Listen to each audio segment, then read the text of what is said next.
What's up, guys? This is Joe from Steel Forge and Fire. How's everybody doing today? Before I get into this review and demonstration of this European sword, longsword representation from J.Crew Sinoswords, don't forget our vets, guys. 22 veterans a day take their own lives. We're going to call it 22 a day no more, hashtag 22 a day no more, rather, because the number is getting lower. From what I understand, it's lower than 22. Maybe it's 20, maybe it's lower, but it's working. Something's happening out there. So we're growing awareness for our veterans. Vets, direct message to you guys and gals. There's a place for you here, and there is a number in the description if you are in despair and you need some help. So guys, here we got, finally I have a really nice longsword. I've been looking for a longsword that I wanted to start my venture with the European sword models. I have great respect for HEMA, historic European martial arts. I have great respect for the swords in European longsword culture. I love them. I admire them. I just haven't been able to really get into them. I'm really into katana, two-handed weapons, and but I've always had an admiration for European weaponry. So this is the first one I started with, guys. Sinoswords had a longsword that they were advertising. I figured, let me give it a shot. Price was great. And again, this review is going to go into, it's going to coincide with the price of the sword. You have to do reviews according to the price of the sword, as far as I'm concerned, okay? I can't review this as an Albion type sword, a sword within the 1,000 price range, or even a Dark Sword Armory, which is also a great European sword make, within the 600 price point market. I'm pricing this at a $140 sword. I'm going to go into all the details and everything about the price and everything, because you're going to hear me repeat that over and over again. It's a $140 sword. So hope you don't get tired of it, but it's going to be, I'm going to be mentioning it a lot, because that reinforces everything I'm telling you about what I think about the sword, how it demonstrated, how it handled, the details, the fit and finish. I'm going to give you a rating scale at the end of the video to tell you what an overall rating I have in different aspects of this sword. So in short, guys, I do like the sword. There's a lot of great things about it, and especially at the price point, I did like it, okay? So as you can see, it's a beautiful looking sword. Really nice hardwood leather sheath. The hilt, okay, wrapped imitation leather hilt. Everything's pretty solid. The pommel has a really nice, it's pinned really well. You can barely know where it's pinned. Okay, it's almost, you have to really look at it to see where it's pinned.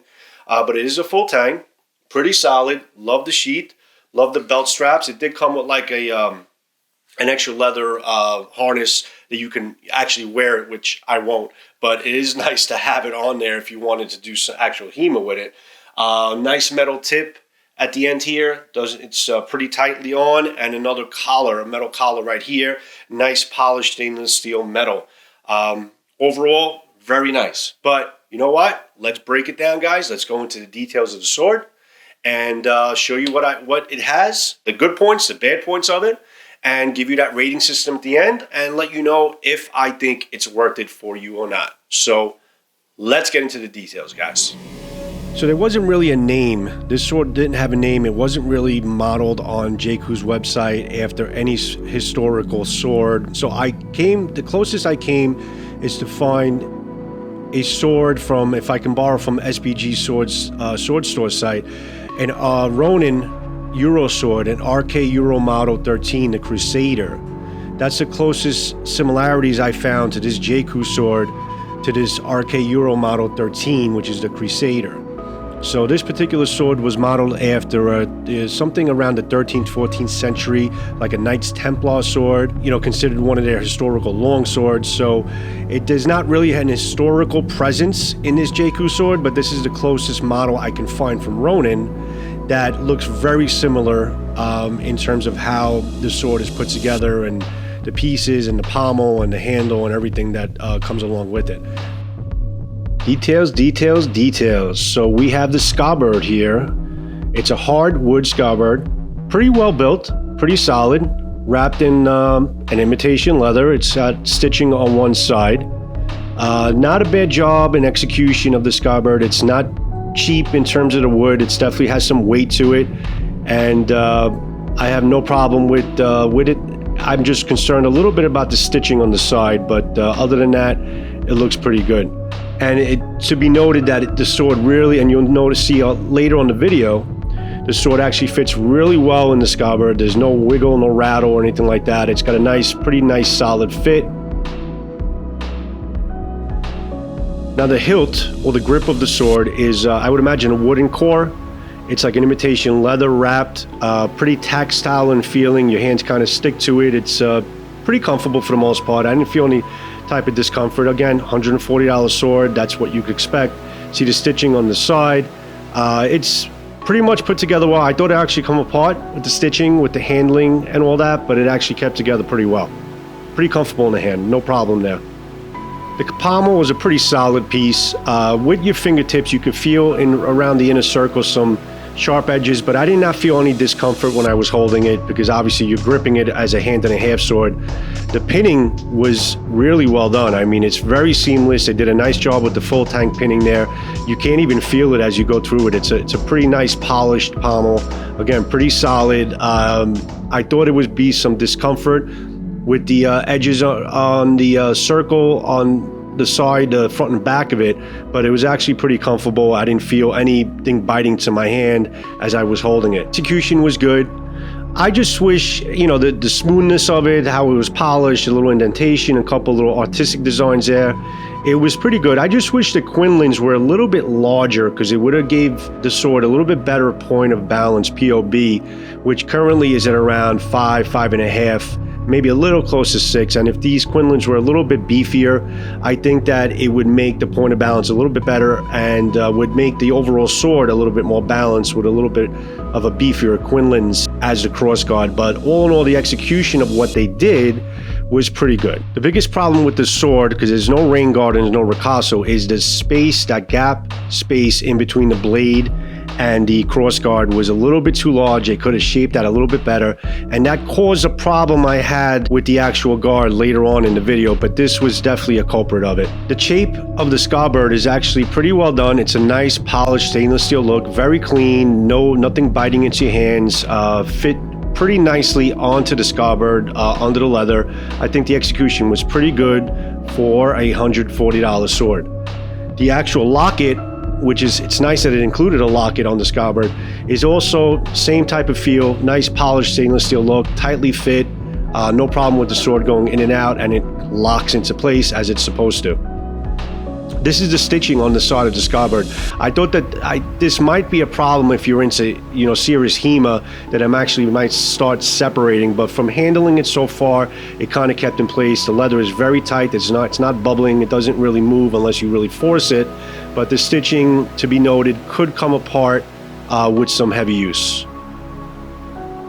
The actual blade is a 1060 through hardened spring steel. The execution of the blade was pretty good. You notice the central ridge is pretty clean. It has a fuller, it's about 2/3 into the blade, and the termination on both sides is very close, so that was pretty good. Pretty nice mirror polished look. It's very clean, not perfect. There are some grinding marks here and there, but for the most part, at first glance, without really close examination, it's actually a pretty clean looking blade. The sharpness level was a different story, but that's not entirely uncommon, especially at a price point of $140 on this sword. You're not going to get a razor sharp edge as you would require. Actually, most European swords are really never that sharp.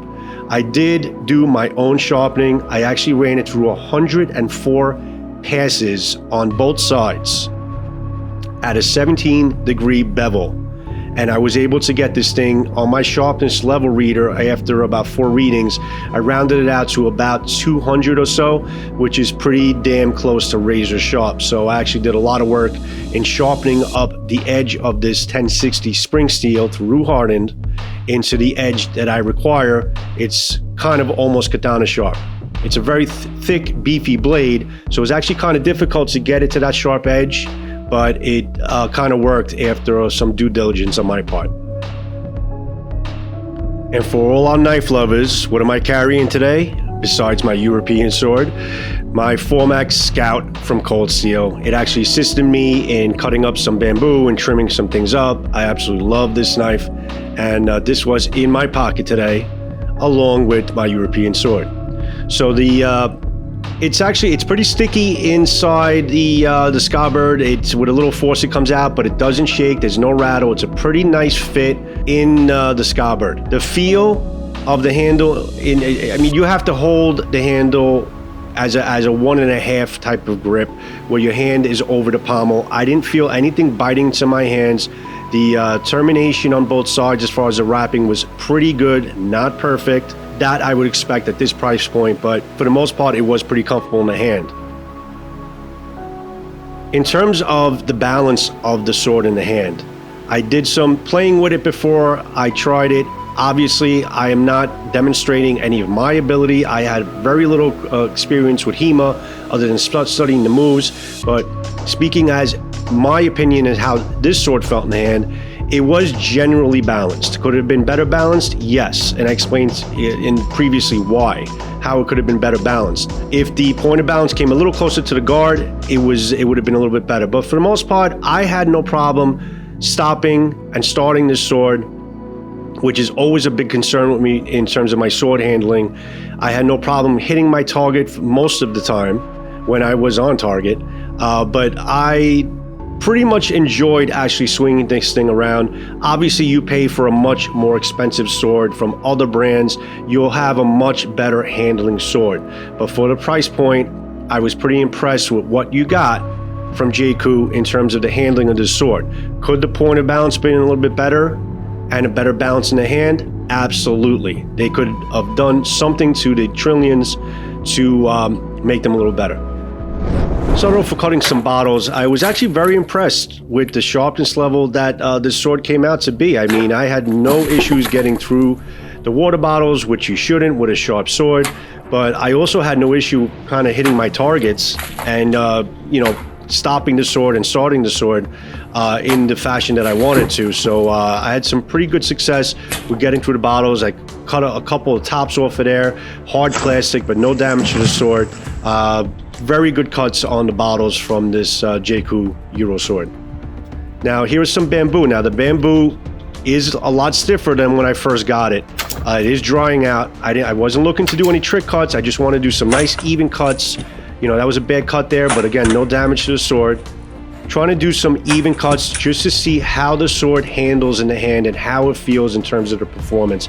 And I have to say, it actually cut a little bit better than some of my katana, considering it's such a big beefy blade and such a long blade. You know, it comes in at like a 36-inch blade. I don't know if I actually mentioned that, but throughout all the cuts, when I was on target and when the bamboo kind of cooperated, I was able to really execute my cuts pretty well and felt comfortable in the hand, nothing biting, and felt like I had control of the sword throughout the whole thing.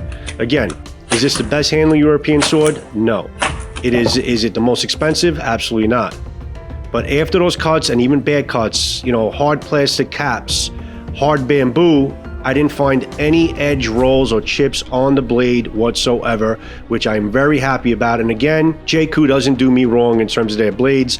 I don't know if this was made in-house, but they're responsible for it, and it did a pretty good job. A couple more cuts here with the bamboo. Again, I had a really good time kind of swinging this thing around. My first real experience with a big, beefy, long sword, and I was very happy with the results I got. I'm sure as I experiment more with some more expensive models, I would even see a lot more improvement. But from what this sword is and what it represents, I think you'll be pretty happy with the performance of the sword. Because of all that space in between the guard and the blade itself, through the friction of the cuts, the guard actually started getting loose, and you notice how much space there is in between the blade and the guard. Now, can that be fixed? Yes, it absolutely can be fixed. I can put some epoxy, some JB Weld, some glue. I could definitely put something in there to keep that thing from shaking, but it didn't really hinder the performance of swinging the sword around. But it is to be noted that did come loose because of all that space in between. It's definitely not Excalibur, but I definitely had a lot of fun swinging this sword around, for sure. So here's a little bit more on the fit and finish. So like I said, the pommel, very smooth execution, really zero presence of the pinning from the full tang. Pretty polished look. Other than some sharp edges from the fingernails, it really did not find any discomfort in my hand from holding it. The blade, again, pretty execution on the blade. Not perfect, but for the price point, really nice. Very, generally smooth lines, a little bit rippled there, but a nice mirror polish. And it's something I think it's more than you would expect from a $140 sword.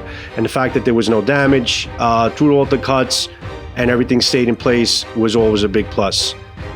Handle, pretty good comfort in the hand, very tactile, sticky feel, but no shifting of the stitching from doing some handling. That may change in time, but no problems so far. Obviously, you know about the problem of the handguard getting loose because of all that space, but again, keeping this sword and having this happen, there are fixes for this. But again, $140 sword, things like this are bound to happen. But definitely, if JQ's listening, that could have been addressed a little bit better where that wouldn't have been a problem. Okay guys, rating system. First category, aesthetics and appearance. Again, I have to reinforce, for what you're paying for this sword, it's pretty satisfactory to what they gave you. In terms of, I think it's a little bit better than what I would expect from paying for a European longsword with this much girth, 36-inch blade, and everything that comes along with it. I think that I got a little bit more than I anticipated paying $140 for this sword. Now, the pommel, the actual shape, the shape on the scabbard, the locket, the blade, the fuller, the central ridge, even the actual crossguard, pretty well polished, plain look, nothing bedazzled or anything like that. For what they're executing as far as a plain looking European sword, I think it was executed well. If I was rating this, if this was something I received from Albion paying $1,000 or so, or Dark Sword Armory paying $600-700 for a sword, the rating system would be completely different. But given what the cost of this sword is and what it's representing, there's no historical representation on their website. They're not claiming this to be a replica of any specific sword, so that category can't be in. It's going to get high marks for the polished look of the blade and the durability of the blade and the polished look of the pieces they put on the sword. Where it's going to take a nosedive is going to be the space, the horrible space in between the blade and the guard that caused the actual guard, through all the friction of the cuts, to come loose. So that's going to give it a little bit of a nosedive. So I am going to give my rating of this sword for the aesthetics at a good solid 7. And I think that's actually being pretty fair and pretty even standard in terms of what you would expect from a price point that this sword is in and what you're getting. Okay, overall fit and finish. Now, starting with the hilt, the determination of the wrap between the guard and the pommel was good. It wasn't great, it was good. It was as it should be. There was no spaces. It didn't come apart with handling, and it was pretty comfortable in the hand. So that would lead me to tell me that the hilt is on a good standpoint, okay, for the price of this sword. The pommel didn't come loose. The blade was in pretty good shape. The fit of the scabbard and the blade is very, very well done. No wiggle, no rattle, like I said. And the actual mount of the scabbard and the blade fit very snugly. A little bit of friction there, but with time it's going to wear in, and it fits actually very well and snug in the scabbard. So the fit and finish of that is great. What takes a nosedive, like I said again, is going to be the space between the guard and the blade, which caused the quinlins or the guard to actually move from side to side. It didn't hinder the performance of the sword. That guard didn't stop you from using the sword, but it obviously is going to be something that's going to be rattling as you're swinging it. Now, I am going to be a stickler and talk about the blade sharpness. Blade sharpness was not what I wanted it to be, and I really spent a lot of time in getting the edge that I needed to get it into, so it can be a good cutting sword. So that is to be noted as well. So now with fit and finish, with 10 being absolutely excellent and almost perfect for the price point, 1 being a crowbar, fitted like a crowbar, I would have to say that the overall fit and finish of this sword is going to receive a 6. It could have gotten higher marks for other aspects of it, but the fact that the guard was rattling the way it did gave it the lower mark of a 6. Performance and handling. Now, this category really surprised me more than any of the other categories. I didn't know what I was going to get for $140 for a European style sword, long sword, of this size, 36-inch blade. I had no idea what I was going to get. I thought I was going to get, slightly better than a crowbar, but I have to say, I did enjoy swinging this sword around greatly. It was, for the most part, pretty balanced. I had no problem starting or stopping this sword, like I said. I had no problem hitting my targets. It was really a joy to have in the hands. Again, nothing bit into my hands. It was pretty comfortable throughout the entire swing, and I did feel like I had pretty good control over the tip. I had no fatigue while swinging around, no shoulder pains, no wrist pains. The point of balance, as not being perfect, was pretty damn good, and it was really a joy to swing. I have to tell you, I was very, very surprised, actually pleasantly surprised at how good this thing felt in the hands and how it felt in the swing and in the execution of the cuts that I was trying to make through the bamboo, water bottles, or whatever. I know that with more practice using this sword and getting accustomed to its size and its weight, I am going to get a lot better in swinging this around. But if someone's looking for a good handling sword in the European sword market at a really good price point, handling wise, I think this thing did pretty damn good. So my rating for performance and handling of this sword would be a good solid 8. So I think you guys can pretty much figure out what my recommendation would be for this sword, if you should purchase it, if you should stay away from it. Now, the reason I do these reviews is not only to inform the viewer of the swords in terms of its highlights and its shortcomings, it's also for the company itself to see these reviews and to see where they can improve on the sword. Now, for what, again, I promise the final time, for the price at $140 for a European sword. Now, the European sword market is very flustered with makes like Albion and Dark Sword Armory, among many others, but they come and they do an amazing job in their representation, in their handling, in their fit and finish, but they come at a price. If you wanted to get into the European sword market and have a fun sword to swing around and have a European sword, long sword in your hand, I think this is an excellent option to go into. Their competition would be the Ronin Euro swords, but those come in at a hefty $350 price point and up. So this, at its price point, I think is a very good option for an entry-level European style sword that you can cut with. There's caveats there. The caveats are they need to improve the fit and finish of that space in between the guard and the blade. If they improve that won't cause the guard to come loose because of all the space. That's a very big plus and even more of a benefit in owning this sword at this price point. If they can find a way to make it sharper, again, that's my pet peeve. That might be all they can do at that price point. But understand that if you want this sword to be a good cutting sword, you're going to have to spend the time to sharpen this sword to the level that you want it to be at. So those are definitely some important caveats to put into account while I recommend this sword.